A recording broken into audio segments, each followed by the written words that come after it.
الهدى والفرقان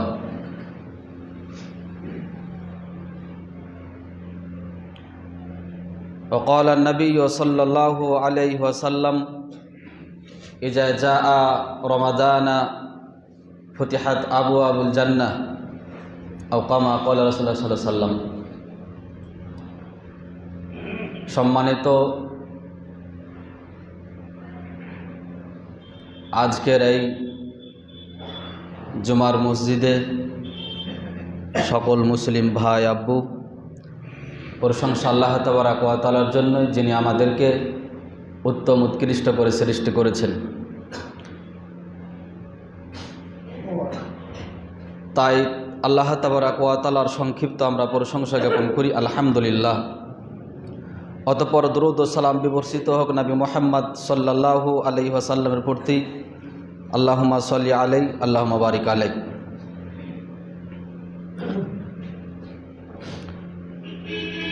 আজকে শাবান মাসের বেশ কিছুদিন অতিবাহিত হয়ে গেল। প্রায় সামনে 1 অথবা 2 তারিখ মার্চ মাসের ইনশাআল্লাহ তারাবি অনুষ্ঠিত হবে। তাই আমার বক্তব্যের বিষয় রমজান মাসের গুরুত্ব, তাৎপর্য ও মাহাত্ম্য সম্পর্কে 2-4টি কথা বলবো ইনশাআল্লাহ।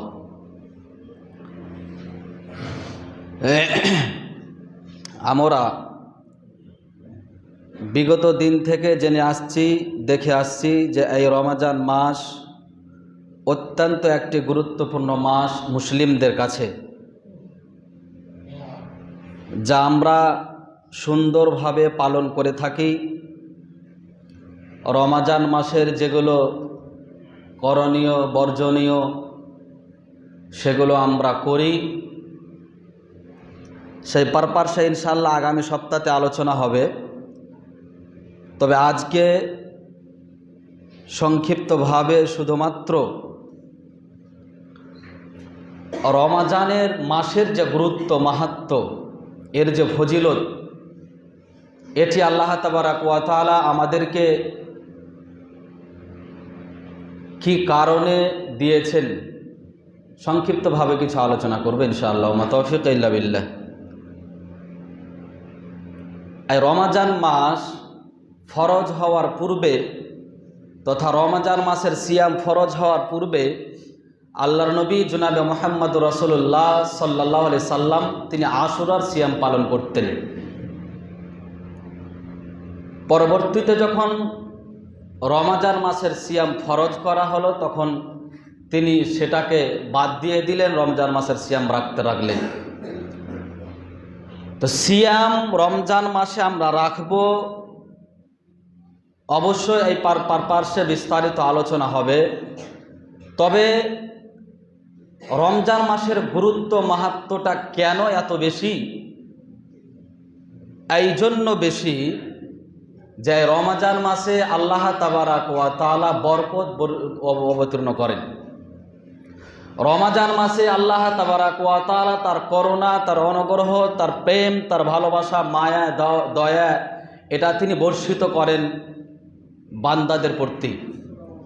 অন্যান্য মাসেও আছেন, আল্লাহর দয়া ব্যতিরেকে কোনো কিছু চলতে পারে না, আল্লাহর মায়া, আল্লাহর প্রেম ব্যতিরেকে কোনো কিছু মানুষ কিছু করতে পারে না। তবে রমজান মাসের মাহাত্ম্য, গুরুত্ব এত বেশি যে আল্লাহ তাবারক ওয়া তাআলা তিনি স্বয়ং এই রমজান মাসকে যারা প্রাধান্য দিবে, রমজান মাসের যেগুলো করণীয়, যেগুলো বর্জনীয়, সেগুলো নিজের জীবনে বাস্তবায়ন করবে অঙ্গ প্রত্যঙ্গ দ্বারা, তাদেরকে স্বহস্তে আল্লাহ তাবারক ওয়া তাআলা নেকি প্রদান করে থাকেন। সুবহানাল্লাহ। অন্যান্য মাসের নেকিগুলো আল্লাহ তাবারক ওয়া তাআলা দেন, তবে ফেরেশতাদের মাধ্যম দিয়ে। কিন্তু এই রমজান মাসের মাহাত্ম্য, গুরুত্ব, এর তাৎপর্য এত বেশি যে স্বয়ং তিনি যা ইবাদত করবে তার বান্দারা তথা মানব জাতি, তারা ইবাদতের স্বয়ং প্রতিদান আল্লাহ তাবারক ওয়া তাআলার কাছ থেকে পাবেন। আলহামদুলিল্লাহ। এই জন্য এই মাসের তাৎপর্য বেশি। শুধু কি তাই, রমজান মাস এরই জন্য আরো তাৎপর্যপূর্ণ যে এই মাসে গোটা বিশ্বের মানব জাতির জন্য আলোক তথা আলোর প্রতীক যে একটা কিতাব, সত্য মিথ্যা পার্থক্যকারী যে একটা কিতাব, ন্যায় প্রতিষ্ঠার মাধ্যম যে একটা পুস্তক, মানুষের মধ্যে ভ্রাতৃত্ব ভাব বজায় রাখার যে একটা কিতাব, সেই মহাগ্রন্থ আল কোরআন এই রমজান মাসেই অবতীর্ণ করা হয়েছে। এরই জন্য এর গুরুত্ব। সম্মানিত সুধী, আমরা যদি রমজান মাসের গুরুত্ব, এর মাহাত্ম্য দেখি, তাহলে বিভিন্ন দিক থেকে আল্লাহ তাবারাক ওয়া তাআলা নবী জনাবে মুহাম্মদুর রাসূলুল্লাহ সাল্লাল্লাহু আলাইহি সাল্লাম এবং স্বয়ং আল্লাহ তাবারাক ওয়া তাআলা এই মাসের গুরুত্ব মাহাত্ম্য সম্পর্কে বর্ণনা করেছেন। যেমন আল্লাহ বলছেন, শাহরু রমাদান আল্লাযী উনজিলা ফীহিল কুরআন হুদাল লিন-নাস ওয়াল বায়িনাতিম মিনাল হুদা ওয়াল ফুরকান। এই মাস তথা রমজান মাস আল্লাহ তাবারাক ওয়া তাআলার কাছে প্রাধান্য প্রাপ্ত এর জন্য যে এই রমজান মাসেই আল্লাহ তাবারাক ওয়া তাআলা তার পবিত্র কোরআন অবতীর্ণ করেছেন। যেই কোরআন মানুষের মধ্যে মানুষের জন্য একটা সুপথ প্রদর্শক, যেই কোরআন মানুষের জন্য আলো, যেই কোরআন মানুষের জন্য ন্যায় প্রতিষ্ঠিতর মাধ্যম, যেই কোরআন মানুষের ভ্রাতৃত্ব ভাব বজায় রাখার উন্নত মানের একটা বৈশিষ্ট্য, যেই কোরআন মানুষের মাঝে যে বিচ্ছেদ বিচ্ছিন্নতা অবলম্বন হয়ে আছে সেগুলোকে একত্রিত করার উন্নত মানের একটা বৈশিষ্ট্য বা মাধ্যম, এই কোরআন সত্য এবং মিথ্যা পার্থক্যকারী, এই কোরআন এই মাসে অবতীর্ণ হয়েছে বলেই আল্লাহ তাবারাক ওয়া তাআলা এই মাসের তাৎপর্য, তার গুরুত্ব, তার মাহাত্ম্যকে বিশালতা অবলম্বন করেছেন। সম্মানিত সুধী, তাই এই মাস এত গুরুত্বপূর্ণ মাস। যদি আমরা এই মাস পাওয়ার পরেও আমরা সঠিকভাবে পর্যবেক্ষণ করে নিজের গুনাহখাতাকে সংশোধন বা মার্জনা করে জান্নাতের অধিকারী হতে না পারি, তাহলে আমাদের চাইতে দুর্ভাগ্য, আমাদের চাইতে নিষ্কৃত, আমাদের চাইতে অকেজ অথর্ব ব্যক্তি আর কেউ হতে পারে না। সম্মানিত সুধী, মহান আল্লাহ তাবারাক ওয়া তাআলার নবী জনাবে মুহাম্মদ রাসূলুল্লাহ সাল্লাল্লাহু আলাইহি ওয়াসাল্লাম এই মাস সম্পর্কে বলছেন। আবু হুরায়রা থেকে বর্ণিত হাদিস, সহিহ বুখারীর হাদিস, রাসূল সাল্লাল্লাহু আলাইহি ওয়াসাল্লাম বলছেন, মান সামা রমাদানা ঈমানান ওয়া ইহতিসাবান গুফিরা লাহু মা তাকাদ্দামা মিন যামবিহি। যখন রমজান মাস আসে, রমজান মাসের সিয়াম কোনো ব্যক্তি যদি পালন করে এক নিষ্ঠার সাথে, আল্লাহ তাবারাক ওয়া তাআলাকে সন্তুষ্টির জন্য একাগ্রতার সাথে নিজের পাপ মোচন করার এই উদ্দেশ্য নিয়ে, তাহলে আল্লাহ তাবারাক ওয়া তাআলা নবী জনাবে মুহাম্মদ রাসূলুল্লাহ সাল্লাল্লাহু আলাইহি ওয়াসাল্লাম বলছেন, তার বিগত সমস্ত গুনাহখাতাকে মার্জনা করে দেওয়া হয়। এত বড় এই মাসের মাহাত্ম্য, এত বড় এই মাসের তাৎপর্য, এত বড় এই মাসের আপনার মর্যাদা আল্লাহর নবী জনাবে মুহাম্মদ রাসূলুল্লাহ সাল্লাল্লাহু আলাইহি সাল্লাম বললেন। শুধু কি তাই, এই মাসের মর্যাদার কারণে, এই মাসের তাৎপর্যের কারণে, এই মাসের গুরুত্বর কারণে আল্লাহর নবী একটি বাক্য বলছেন, রগবে আনফু রাজুলিন দাখালা আলাইহি রমাদান সুম্মান সালাখা ক্বাবলা আন ইয়াগফিরা লাহু। ওই ব্যক্তি ধ্বংস হবে, অথবা ওই ব্যক্তি ধ্বংস হোক যার কাছে রমজান মাস আসলো অথচ রমজান মাস আসার পরে সেই নিজের ক্ষমা, নিজের পাপ মোচন করে নিতে পারলো না। রমজান মাসের আসার সাথে সাথেই নিজেকে নিজের পাপ মোচন করতে পারলো না, আল্লাহর খালেস বান্দা হতে পারলো না, আল্লাহ তাবারাক ওয়া তাআলার সান্নিধ্যে, আল্লাহ তাবারাক ওয়া তাআলার নিকটবর্তী হতে পারলো না। আল্লাহ তাবারাক ওয়া তাআলা যে তার একটা বৈশিষ্ট্য দিয়েছেন রমজান মাসের গুনাহখাতাকে মার্জনা করে দেওয়ার একটা উন্নত মানের মাধ্যম, সেটা সে করতে পারলো না। নবী মুহাম্মদ সাল্লাল্লাহু আলাইহি সাল্লাম বলছেন, ওই ব্যক্তি ধ্বংস হোক, ওর জন্য ধ্বংসাত্ম অপরিহার্য, অনিবার্য। অনেক মানুষ রমজান মাস আসার পরেও তারা বিভিন্ন রকমের চিন্তা ভাবনা নেই। যদি আমরা সিয়াম পালন করি, যদি আমরা রমজান মাসের রোজা রাখি, যদি আমরা এই মাসকে আপনার সিয়াম এই অবস্থাতে থাকি, তাহলে হতে পারে ব্যবসা বাণিজ্য দুর্ভিত হয়ে যেতে পারে, ব্যবসা বাণিজ্য কমে যেতে পারে, শরীর ধ্বংসাত্মর দিকে চলে যেতে পারে, শরীর আপনার অকেজে অথর্ব দুর্বল হয়ে যেতে পারে। এটা মানুষের মুসলিমদের ধারণা। সম্মানিত সুধী, আমি আপনাকে কি দিয়ে বলি, এই রমজানকে আপনার বর্তমান প্রেক্ষাপটে বৈজ্ঞানিক, দার্শনিক, সাহিত্যিক এবং যারা স্বাস্থ্যকেন্দ্র বড় বড় চিকিৎসক তারা প্রমাণ করেছে, রমজান মাসের যারা সিয়াম পালন করে তারা যদি ধারাবাহিকভাবে 1 মাস সিয়াম পালন করেন, তাহলে তারা বিভিন্ন রকমের আপনার জটিল ও কঠিন রোগ থেকে তারা বিরত থাকতে পারে। বৈজ্ঞানিক, দার্শনিক, সাহিত্যিক এবং চিকিৎসকরা প্রমাণ করেছে যে যারা সবচাইতে মহামারী, সবচাইতে কঠোর কঠিন যারা রোগ আক্রান্ত হয়, তাদেরকে বড় বড় চিকিৎসকেরা, ডাক্তারেরা তাদেরকে সিয়াম থাকতে বলে, তাদেরকে অনাহার থাকতে বলে, তাদেরকে উপবাস থাকতে বলে। কিন্তু কেমন কেমন করে এই আপনার শয়তান মার্কা মুসলিমরা একটা ভাবনা নিয়ে আসলো যে তারা যেন সিয়াম পালন করতে গেলে, তারা যেন রোজা রাখতে গেলে তাদের যেন শরীর দুর্বল হয়ে যায়, অথচ আল্লাহ তাবারাক ওয়া তাআলার এটি একটা বিধান। সম্মানিত সুধী, আসলে আমরা শয়তানের চক্রান্তে পড়ে গিয়ে, দুনিয়ার প্রেম ভালোবাসা মায়ায় পড়ে গিয়ে আমরা আল্লাহ তাবারাক ওয়া তাআলার বিধিবিধানকে ছেড়ে দিয়েছি। আল্লাহ তাবারাক ওয়া তাআলার যতগুলো বিধিবিধান আছে সেই বিধিবিধান আমাদের কাছে ভালো মনে হয় না। আল্লাহ তাবারাক ওয়া তাআলার যতগুলো আদেশক্রম রয়েছে সেগুলো নিজের জীবনে অ্যাকসেপ্ট করতে পারি না। কেন? আমাদেরকে শয়তান গ্রাস করে ফেলেছে বলেই। সম্মানিত সুধী, অনেক মানুষ বলে, আরে যারা 5 ওয়াক্ত সালাত পড়ে তারা আবার কেন খারাপ কাজ করে? 5 ওয়াক্ত যারা সালাত পড়ে, যারা তাহাজ্জুদ পড়ে, যারা মুখে দাড়ি রাখে, যারা টাকনুর উপরে প্যান্ট পড়ে, তাদের এতটুকু একটু সামান্য দোষ হতে গেলে আপনার চুলকানি লাগে। ওরা কেন করে জানেন? ওদেরকে শয়তান বিভ্রান্তি করে, ওদেরকে শয়তান খারাপ কাজের দিকে নিয়ে যায়, শয়তান ভালো মানুষের কাছে যায় বিভ্রান্তি করার জন্য। ঠিক যেমন ইব্রাহিম আলাইহিস সালামের কাছে গিয়েছিল জিব। ইব্রাহিম আলাইহিস সালাম যখন তার সন্তানকে কুরবানি করতে যাবে, বারবার খালি বাধা দেয়। শয়তান ভালো মানুষের কাছে যায় বাধা দেওয়ার জন্য, তবে বাধা দিতে পারবে না নিশ্চিত রূপে, এটাই কিছুক্ষণ ক্ষতিগ্রস্তর মধ্যে ফেলে দিতে পারে। সম্মানিত সুধী, আর আপনার কাছে শয়তান যায় না, তার কারণ নিজেই আপনি শয়তান হয়ে আছেন। নিজেই আপনি শয়তান হয়ে আছেন। দাড়ি ছেঁচে রেখেছেন, শয়তান যাবে না। টাকনুর নিচে প্যান্ট পরে আছে, শয়তান যাবে না। পেচ্ছাপ করা লাগলে চেন খুলে দিয়ে হিন্দুদের মতন দাঁড়িয়ে পেচ্ছাপ করে দেন, শয়তান যাবে না। আপনি নমাজ নেই, রোজা নেই, হজ নেই, জাকাত নেই, কিছু নেই, আপনি শয়তানের পদাঙ্ক অনুসরণ করে আছেন বলেই শয়তান আপনার কাজ যাবে না।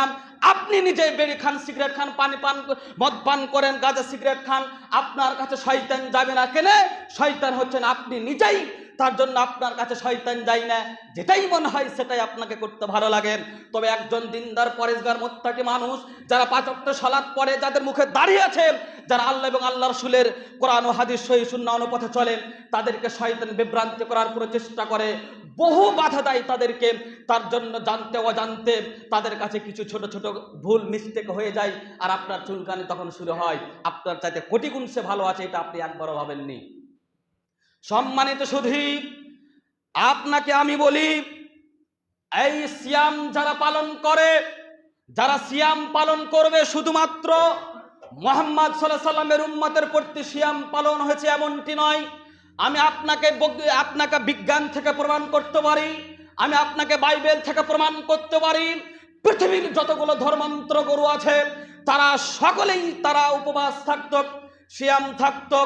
আপনার বৌদ্ধ ধর্ম থেকে নিয়ে, হিন্দু ধর্ম থেকে নিয়ে, শিখ ধর্ম থেকে নিয়ে, আপনার অন্যান্য ধর্মগুরুরা, ধর্মগ্রন্থের অনুসারীরা, তাদের সম্মানিত সুধী, আমি আপনাকে বলি, বৌদ্ধ ধর্মের এক শ্রেণীর মানুষেরা তারা নিজের অসুখকে দুর্ভিত করার জন্য, শরীরকে সুস্থ রাখার জন্য, বৌদ্ধ ধর্মের অনুসারীরা উপেসিটা মাসে তারা 1, 9 অথবা 16 এবং 22 মাসে 4 দিন তারা রোজা রাখত নিজের আপনার শরীরকে সুস্থ রাখার জন্য, ব্লাড সার্কুলারকে আপনার প্রবাহিত প্রস্ফুটিত করার জন্য, বিভিন্ন রকমের আপনার কঠিন যেগুলো রোগ আছে সেখান থেকে নিজেকে নিরাপদ রাখার জন্য তারা সিয়াম রাখত।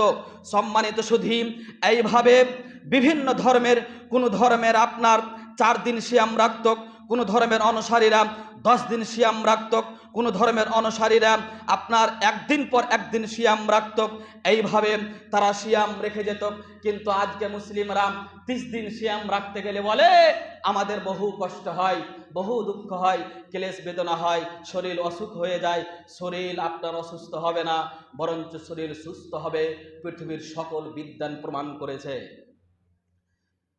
এটা আল্লাহ তাবারাক ওয়া তাআলার বিশেষ একটা নিয়ামত, আল্লাহ তাবারাক ওয়া তাআলার বিশেষ একটা অনুকম্প, আল্লাহ তাবারাক ওয়া তাআলার বিশেষ একটা আপনার অনুগ্রহ, মায়া, যে আল্লাহ তাবারাক ওয়া তাআলা আমাকে আপনাকে এই সিয়াম প্রদান করেছেন, সিয়াম ফরজ করেছেন, যার মাধ্যম দিয়ে আপনি আল্লাহ তাবারাক ওয়া তাআলার কাছাকাছি হতে পারবেন, আল্লাহর কাছে স্বয়ং আপনি কি হতে পারবেন, তার প্রতিদান পাবেন এবং আপনার বিগত গুনাহ খাতাকে মার্জনা করে দিবেন। এই জন্য এই সিয়াম আপনার কাছে আল্লাহ তাবারাক ওয়া তাআলা দিয়েছেন। সম্মানিত সুধী, সিয়াম তথা রমজান মাসের বহু বরকত আছে। রমজান মাসে আপনার বহু বরকত আছে, যার মাধ্যম দিয়ে রমজান মাস আসতে গেলে আপনার অর্থ বৃদ্ধি হয়, রমজান মাস আসতে গেলে আল্লাহর বরকত বর্ষিত হয়, রমজান মাস আসতে গেলে মানুষের মধ্যে ভ্রাতৃত্ব ভাব বজায় রাখে, রমজান মাস আসতে গেলে মানুষের শালীনতা এগুলো বৃদ্ধি হয়ে যায়, রমজান মাস আসতে গেলে পাপাচার দুর্ভীত হয়, রমজান মাস আসতে গেলে যত রকমের অন্যায় অশ্লীলতা বেহায়াপনা আছে এগুলো সব বহিষ্কৃত হয়ে যায়, এগুলো সব দুর্ভীত হয়ে যায়। রমজান মাসের বহু মর্যাদা, রমজান মাসের বহু তাৎপর্য, রমজান মাসের বহু আপনার মর্যাদা রয়েছে। আমাদেরকে রমজান মাসকে যথাসাধ্য আপনার কি করতে হবে, এই নিজের জীবনে বাস্তবায়ন করে যেতে হবে।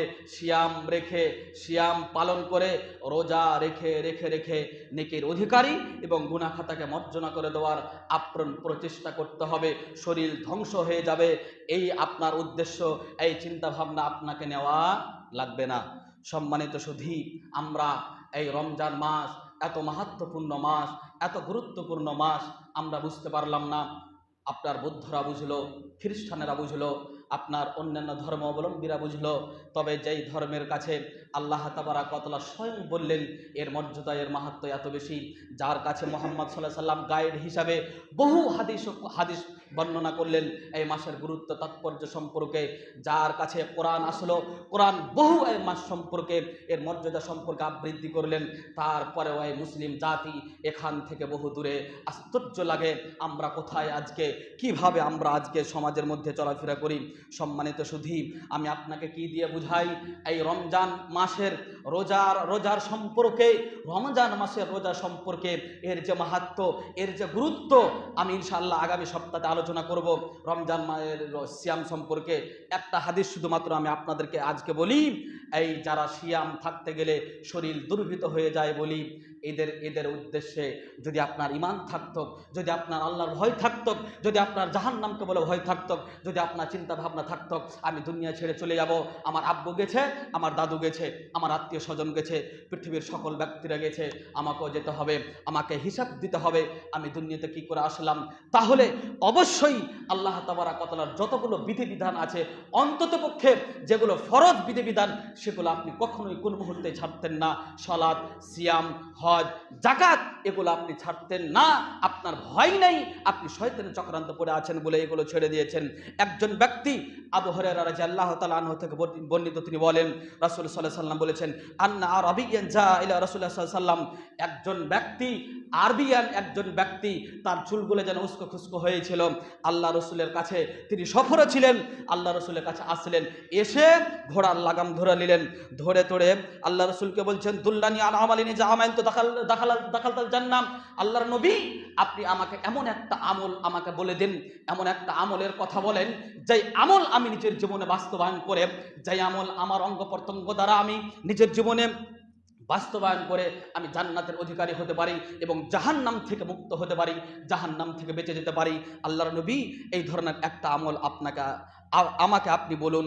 তখন রাসূল সাল্লাল্লাহু আলাইহি সাল্লাম বলছেন, ক্বালা তা'বুদুল্লাহ লা তুশরিকু বিহি শাইয়্যা ওয়া তুকিমুস সালাম সালাতুল মাকতুবা ওয়া তুআদ্দিজ যাকাতুল মাফরুদা ওয়া তাসুমু রমাদান।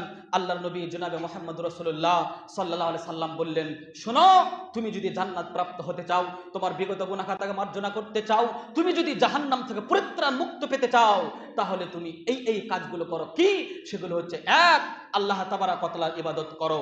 আল্লাহ তাবারক ওয়া তাআলার ইবাদত করো। আল্লাহ যা বিধিবিধান তোমাকে দিয়েছে সেটা তুমি নিজের জীবনে বাস্তবায়ন করো এবং তুমি আল্লাহর সাথে কাউকে শরীক স্থাপন করো না, আল্লাহর সাথে কাউকে অংশীদার বানিয়ে নিও না। আল্লাহর মাহাত্ম্য, আল্লাহর গুরুত্ব, আল্লাহর তাৎপর্য, আল্লাহর হাইবাত, আল্লাহর গায়রাত, এর সাথে অন্য কাউকে অংশীদার করিও না। এটা তুমি করো। এবং দুই, তুমি সালাত প্রতিষ্ঠিত করো। যেই সালাত তোমার প্রতি ফরজ তথা 5 ওয়াক্ত সালাত তোমাকে পড়াই লাগবে, বাধ্যতামূলক। সুন্নাত পড়বে কি না পড়বে সেটা তোমার ব্যক্তিগত ব্যাপার, সেটা তোমার স্বতন্ত্র ব্যাপার। তবে তোমাকে 5 ওয়াক্ত সালাত তোমাকে পড়তেই হবে। 3, তোমাকে যাকাত প্রদান করতে হবে। যাকাত তোমার প্রতি যে ফরজ করা হয়েছে, এই যাকাত তোমাকে পড়তে হবে।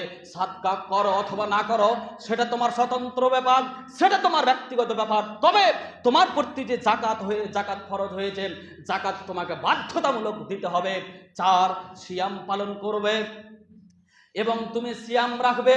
রমজান মাসের সিয়াম পালন করবে। অন্যান্য মাসে সিয়াম রাখবি না রাখবে সেটা তোমার স্বতন্ত্র ব্যাপার। তুমি রাখলেই কি আর না রাখলেই কি। সাবার মাসের সিয়াম রাখো আর না রাখো, আশুরার সিয়াম রাখো আর না রাখো, আর মুহররমের সিয়াম রাখো আর না রাখো, অন্যান্য যে সিয়াম আছে, রোজা আছে, সেগুলো রাখো আর না রাখো, অন্ততপক্ষে বাধ্যতামূলক রমজান মাসের সিয়াম তোমাকে রাখতেই হবে। এই 5টা কাজ যদি তুমি করতে পারো তাহলে তুমি জান্নাতে যাবে। তখন সেই ব্যক্তি বলছে, আশ্চর্য ধরনের একটি কথা তিনি বলছেন, ক্বালা ওয়াল্লাযী নাফসি বিয়াদিহি লা আযীদু আলা হাযা শাইউন আবাদান ওয়া লা আনকুসু মিনহু। আল্লাহর নবী যা আপনি বললেন, আল্লাহর কসম করে বলছি, আমার জীবদ্দশায় সেগুলো আমি বাস্তবায়ন করব। এর চাইতে সমপরিমাণ বেশিও করব না, কমও করব না। এই কথা বলে তিনি সেখান থেকে অতিবাহিত হচ্ছেন। ইতিমধ্যে আল্লাহর নবী জনাবে মুহাম্মদ রাসূলুল্লাহ সাল্লাল্লাহু আলাইহি সাল্লাম সাহাবীদেরকে বলছেন, শোনো শোনো, ও গো সাহাবী বর্গরা, তোমরা শোনো, তোমরা কি জান্নাতি ব্যক্তি দেখতে চাও? তাহলে দেখো ওই যে ব্যক্তি আমাকে যে প্রশ্ন করছিল জান্নাত যাওয়ার জন্য, জি, জান্নাতে আমল করার জন্য যে প্রশ্ন করে গেল ওই ব্যক্তিকে যে কথাগুলো আমি বললাম, তখন সেই বলল, আল্লাহর নবী, আল্লাহর কসম করে বলছি, যেই কথা আপনি বললেন তার চাইতে কমও করবো না, তার চাইতে বেশিও করবো না। তার মানে ও আর সুন্নাত পড়বে না, শুধু সালাত পড়বে। কথা বুঝেননি? 5 ওয়াক্ত সালাত পড়বে। তার মানে রমজান মাসে শুধু সিয়াম পালন করবে, সে শাবান মাসের, অন্যান্য মাসের, মুহররম মাসের রোজা রাখবে না। যে শুধুমাত্র যাকাত প্রদান করবে, দান সাদকা করবে না, শুধু যাকাত তার প্রতি যেটা ফরজ সেটা করবে, দান সাদকা করবে না। জি, আল্লাহর নবী এই কথা শুনে বললেন, এই ব্যক্তি জান্নাতে যাবেই। আপনার কি হবে? আপনার কি হবে? আপনি তো শুধু আজান হয় তখন টিভি চলে, আজান হয় ন্যাংটা ছবি চলে, আজান হয় বাদ্যযন্ত্র চলে, আর নিজেকে দাবি করেন মুসলিম। এই কথাগুলো যখন বলা যায় তখন বলা যায়, এত কি কড়া কথা বলা যায়? তো কিভাবে আপনাকে কথা বলবেন বলেন? আপনাকে চুমু খাবো? আপনি তো নিজে পাপী হয়ে হাজারো, অসংখ্য, অগণিত মানুষকে পাপী করেছেন। আপনাকে চুমু খেতে যাবো? আপনি লজ্জা করেন? আপনার তো ইতস্তবোধ থাকা দরকার, আপনাকে লজ্জা করা দরকার। আপনার হায়া, আপনার শরম, আপনার সব মাটিতে পুষে গেছে। আর এই জীবনে যদি আপনি কোনোদিন কারোর উপকার করতে না পারেন, অপকার করেন কেন, এটা আপনাকে বারংবার বলে আসছি। আপনি যদি সালাত প্রতিষ্ঠিত করে, রোজা না রেখেন, অন্যান্য ইবাদত করে যদি আপনি জান্নাতি হতে না পারেন, তাহলে আপনি টিভি বাজিয়ে হাজারো মানুষকে কেন জাহান্নামী করছেন? এই কথা আপনাকে আমি বুঝাতে পারি না কেন। কেন? কিসের জন্য? আপনি বাড়িতে ন্যাংটা ছবি দেখেন, আপনি নিজে দেখেন উলঙ্গ ছবি, বাড়িতে দেখেন, আপনি দোকানে বাজালেন কেন? কেন বাজালেন? কেন হলো? কিসের জন্য হবে?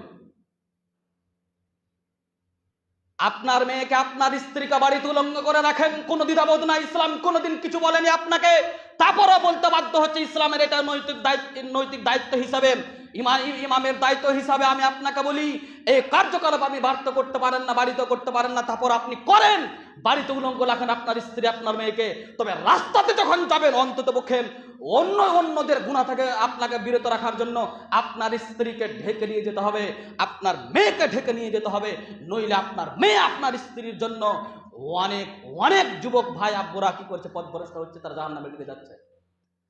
জীবনে কাউরে আপনি একটা টাকা উপকার করতে পারেননি, না দান করে করতে পেরেছেন, না সাদকা করে করতে পেরেছেন, না মসজিদ মাদ্রাসা স্কুল ইউনিভার্সিটি কল রাস্তাঘাট করে যে উপকার করতে পেরেছেন, কাউরই উপকার করতে পারেননি। সেহেতু আপনার কাছে আমার আবেদন, আপনার কাছে বিনীত নিবেদন, অন্তত পক্ষে উপকার যদি করতে না পেরেছেন কাউরই ক্ষতি করেন না। যে স্ত্রীকে বেহায়াপনা করে দিয়ে, বেটিকে বেলল্লাপনা করে দিয়ে আপনি অপরের ক্ষতি করতে যেন না। তারা যে জেনা করছে আপনার বেটিকে দেখে, আপনার স্ত্রীকে দেখে, অতএব এখান থেকে আপনাকে ফিরে আসতে হবে যে কোনো মূল্যে। আপনার কাছে আমি বিনীত নিবেদন করছি, আপনার কাছে আমি বিনীত নিবেদন করছি। আমি একজন ইমাম এবং দায়িত্বশীল হিসাবে, দিনী ভাই হিসাবে আমি আপনাদের কাছে করজোরে আবেদন করছি। সম্মানিত সুধী, আল্লাহ তাবারাক ওয়া তাআলা নবী জনাবে মুহাম্মদ রাসূলুল্লাহ সাল্লাল্লাহু আলাইহি সাল্লাম এই মাস সম্পর্কে বহু আপনার এই কথা বলেছেন, এর মাহাত্ম্য, এর গুরুত্ব। তিনি বলছেন এদা দাখালা রমাজান ফুতিহাত আবু আবুল জান্নাহ। রমাজান মাস যখন আসে জান্নাতের দরজাকে উন্মুক্ত করে দেওয়া হয়। আলহামদুলিল্লাহ, রমাজান মাস আসলেই জান্নাতের দরজা খুলে দেওয়া হয়। তার মানে খালি জান্নাতকে কুড়িয়ে নেন, খালি নেকি, খালি নেকি, শুধু নেকি। দান সাদকা করবেন, কোরআন তেলাওয়াত করবেন এবং সিয়াম থাকবেন। জি, সিয়াম কাকে বলে আগামী সপ্তাহে আলোচনা হবে। তো এগুলো করতে গেলে আপনার জন্য জান্নাত, জি এত বড় সুবর্ণ সুযোগ আপনি ছেড়ে দিয়ে পথভ্রষ্ট হওয়ার পথ অবলম্বন করিয়েন না। আপনার কাছে বিনীত নিবেদন জানাচ্ছি। এই মর্মে বহু হাদিস কোরআন ছিল, সময় সংকীর্ণ, তার জন্য আর আমি কথা দীর্ঘায়িত করছি না। ইনশাআল্লাহ আগামী সপ্তাহে বিস্তারিত আলোচনা সিয়াম, এই আপনার বর্জনীয় করণীয় সম্পর্কে এবং এই মাস সম্পর্কে আরো কিছু আলোচনা হবে ইনশাআল্লাহ। তবে আজকে আর দু একটি কথা আপনার সাথে, যারা শিক্ষিত ব্যক্তি তাদের সাথে আমি মাপ চাইছি। আমি কাউকে অপমান করিনি, তবে সব শিক্ষিত নয়, কিছু শিক্ষিত। কালকের খবর জানেন? আমাকে বলাই লাগবে। কালকের খবর বলেন তো কি হয়েছে আপনাদের মুর্শিদাবাদে, পশ্চিম বাংলাতে। আর আপনি এই নর্দমা মার্খা সন্তান এবং মেয়েদের জন্য আপনি কত যে পরিশ্রম করলেন গো। ও জাহান্নামের টিকিট নিয়ে বসে আছে, জাহান্নাম চলেই গেছে, মনে করেন চলে গেছে, মরলে জাহান্নামে যাবে। এইরকম মেয়ে ছেলের জন্য আরে ভোর 3টে থেকে ভাত রান্না করে, বিরিয়ানি করে, কি করে, কত কি করে এর জন্য। ভালো কথা, করেন, আপনার দায়িত্ব। তবে কোনোদিন ফজরের সলাতের জন্য করেননি, দুঃখ। তবে কোনোদিন জোহরের সলাতের জন্য বলেননি, তবে কোনোদিন আসরের নামাজের জন্য বলেননি।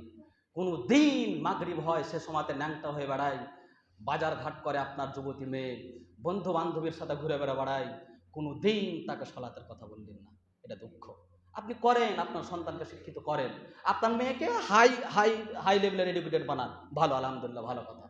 তবে একটা কথা মনে রাখেন, কালকে মুসলিমকে অপমান করলে কেন, কালকে ইসলামকে অপমান করলে কেন, কেন করলে বাপ আপনাকে বলি আমি, কি জন্য বাপ হয়েছেন আপনি? আরে গরু বকরি বাচ্চা প্রস্রাব করতে পারে, মা দুধ পান করতে পারে, তারা শিক্ষা দিতে পারে না, নৈতিক শিক্ষা দিতে পারে না, মানবিক শিক্ষা দিতে পারে না, মানুষত্ববোধ তারা নিয়ে আসতে দিতে পারে না। বাচ্চা আপনিও প্রস্রাব করে তেমনই হয়ে গেছেন। শুধুমাত্র হাই স্কুলে পড়িয়ে, কলেজ ইউনিভার্সিটিতে পড়িয়ে সন্তানকে সন্তানরূপে রূপান্তরিত করা যায় না। হাজারো প্রমাণ দিতে পারবো আমি আপনাকে।